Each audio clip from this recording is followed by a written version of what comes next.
Hello, welcome back to Only Analogue. No idea what episode this is now. And today we're going to be doing a little review on what we consider to be the best entry-level 35mm SLRs you can buy.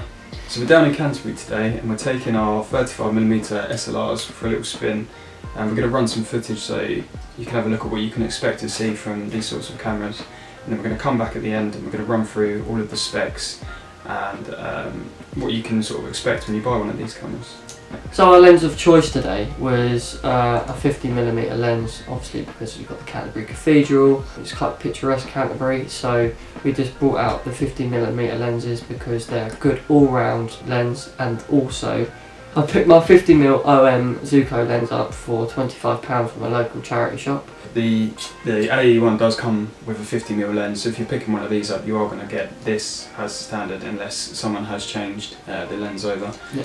Obviously the OM comes with a 35 to 70mm lens, but as just sort of as a fair comparison today, we both stuck with the 50mm. As Tom said, you can pick them up dirt cheap. Without further ado, enjoy today's video and we'll meet you at the end to discuss the specs of these cameras. Peace.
That's a beautiful flower, wouldn't you say, Thomas? A very beautiful tulip.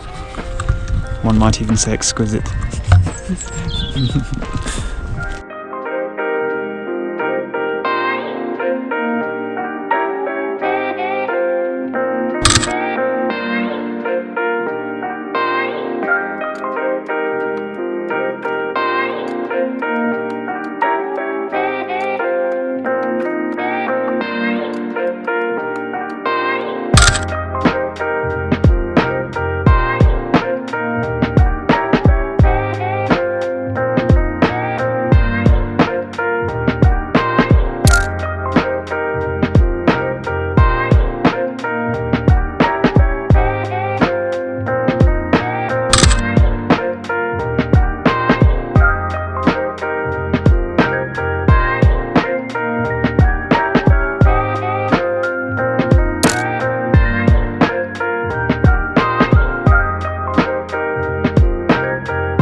the Canon AE-1 is a 35mm single reflex camera manufactured by Canon from 1976 to 1984. 2 seconds to 1/1000th of a second, a bulb mode, and 1/60th of a second for the flash synchronization. Most of these come in chrome, but you can pick up a nice sleek looking black version. So it's a Canon FD lens mount. The focus is completely manual, there's no autofocus on this camera of course. Film speeds of ISO 25 to 3200. So the shutter speed dial is on the top and the aperture dial is on the lens. And every Canon AE-1 is a shutter priority camera. So you can set your shutter speeds to your preferred preference, and then you can let your camera do all the heavy lifting for you aperture wise. So it also has a built-in light meter, which is run off 4 SR44 batteries. The light meter is inside the viewfinder and it's sort of like a needle system. So you've got the needle and it is really clean, it's really nice. I do like the light meters on these cameras, they are pretty accurate. As you can probably see on this one, you can get the auto winder, which is an attachment for the bottom of the camera to obviously advance the film for you. I don't really use it for that. I use it more to sort of stabilise and steady myself if I'm using a slower shutter speed, because it is quite a weight with it, so it does help you sort of stabilise yourself if you're doing those longer exposure times.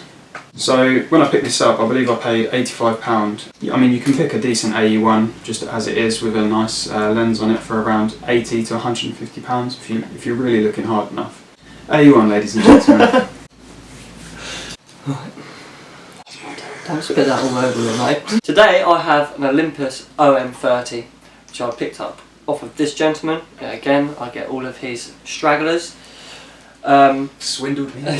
Swindled me again.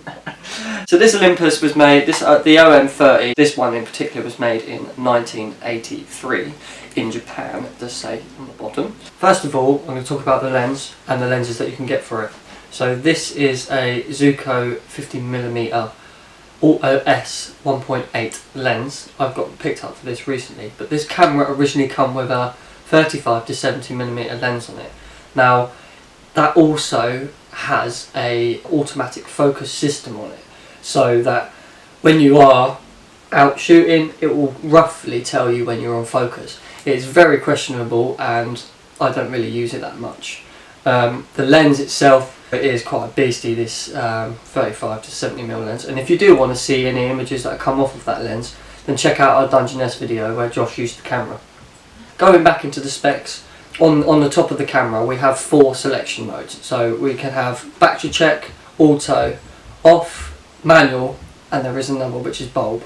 So when you're in manual mode, you can shoot the camera by looking through at the light meter and then changing the dial on the side to match the light meter, or you can put it into the auto mode, which will automatically set the shutter speed for you, and all you have to do is adjust the aperture, which is very easy for if you want to, you know, you've got family around, you want to do some quick snaps, and it's a very nice little quick camera to use.